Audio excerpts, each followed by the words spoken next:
we're going to find the inguinal ligament and then go down just about 2 centimeters. For me, it's about the tip of my finger there.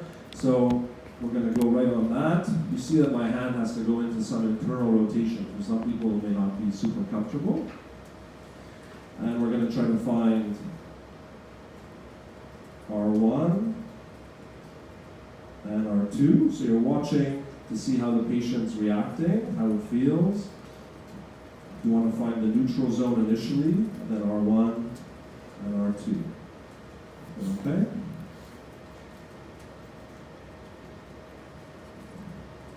So if you were doing a grade 3, you're going to go into R1, and then you're going to do a grade 3 there if you're doing more of a treatment, but this is more for evaluating. Any questions on that way of doing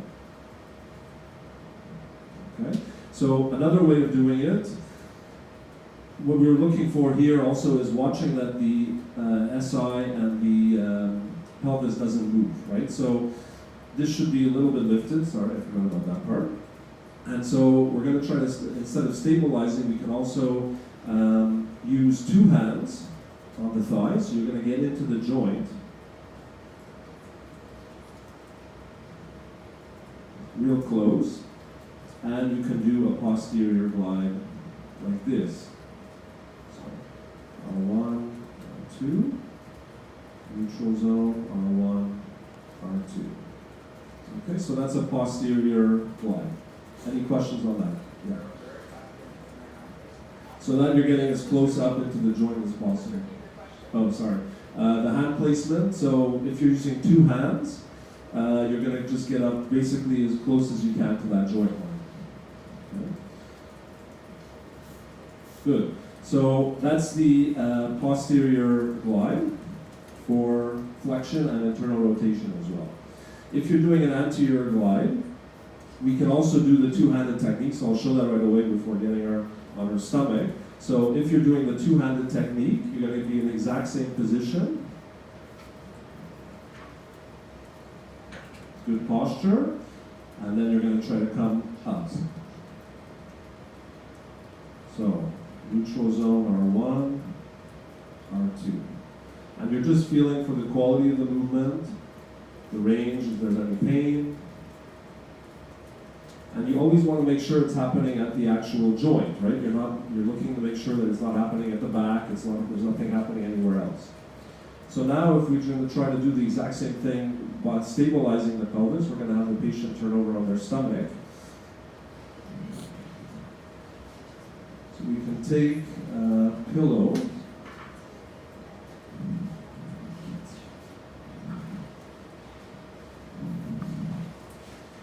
Yeah, we'll do, let me see. Should I do it from the other side?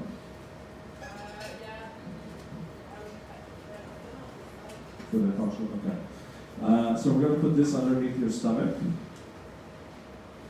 That gives us a little bit more capacity to get some flexion in the hip. We'll have the patient come really close to us on this side, so we have enough leverage. We're going to bring the leg into a resting position, so flexion, abduction, and slight external rotation. And we need maybe another pillow or some towels to stabilize this. It might be too high for this one. Yeah, I'm going to use a ball towels. Okay. So we can just position the leg. See, it's not super stable like that, so this isn't my favorite way of doing it, but we'll try it and see what happens. So you see here that we're in the resting position. So by coming now onto the contralateral side, we can stabilize the iliac crest. And then for this part, we're going to try to find the greater tuberosity and go superior and medial about 2.5 centimeters, right? So there's greater trochanter, sorry. There we go. So neutral zone. Then we're going to get to R1 and R2. Okay, so I'm holding the pelvis here with my right hand, and with my left, I'm assessing quality of movement and feel, and if there's any pain. Any questions on that?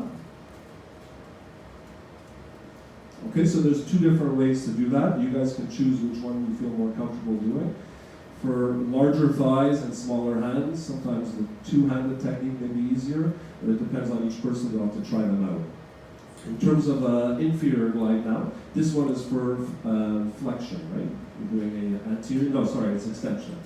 Let's go now back on your back. So inferior glide is going to be for abduction. And external rotation, exactly. So the anterior glide, you're doing extension and external rotation. Okay, so here what we're going to do now is basically an inferior glide. So again, we're going to be in the exact same position as before, getting up into the joint line. You're going to stand up tall and try to use your legs to pull inferiorly. So again, neutral zone, R1 and R2. Okay, with these kind of techniques, you need to make sure you get a good grip onto the joint, right? So you need to make sure you do a little bit of a compression in, and then use your body to bring the leg.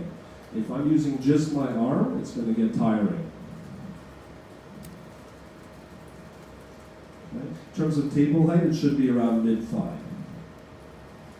So that's for inferior glide. And then finally, for traction, which is more to relax the muscles, or distraction, as Julien would prefer I use. So it's basically along the axis of the joint. So you can see here, you have the hip, and we're going to go along the joint line.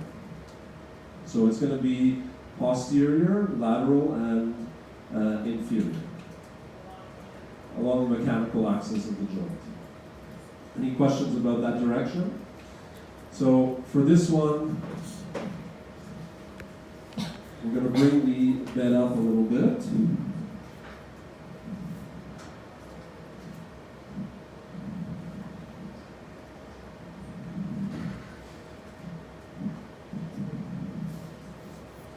And again, you're going to go with both your hands really close to the joint.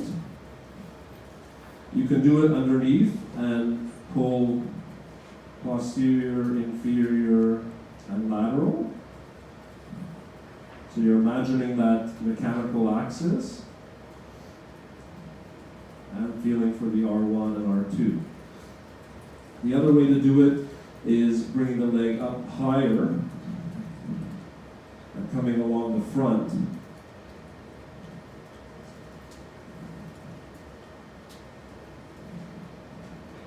And I'll just have you come a little closer here.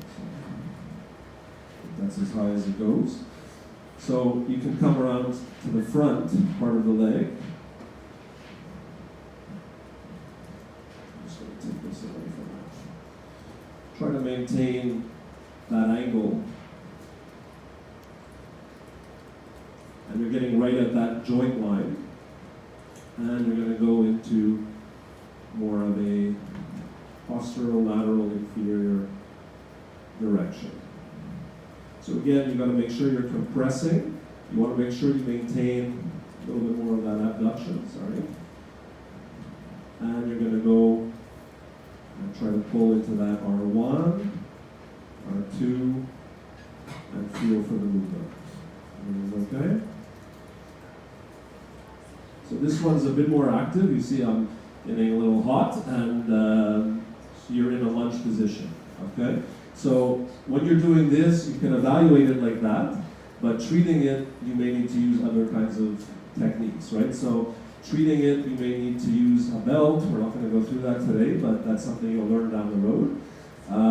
And also for traction, you can use, those are the two best ways for evaluating it, but if you're doing it for a longer period of time, you've got to really get the table up a little higher. This table doesn't go high enough for me. But that's basically the general idea. Any questions on those techniques for now? Okay, I'm just gonna. I know you mentioned it twice, but just to reiterate that the hip joint has a lot of soft tissue around.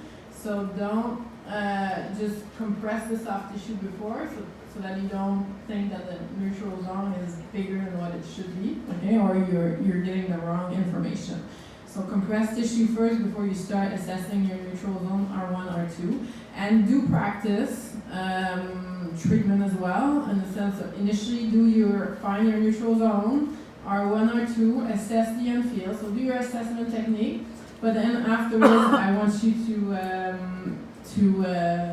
do the practice a different grading, okay, grade 1, grade 2, grade 3, grade 4, okay? So let me just check here. Okay, so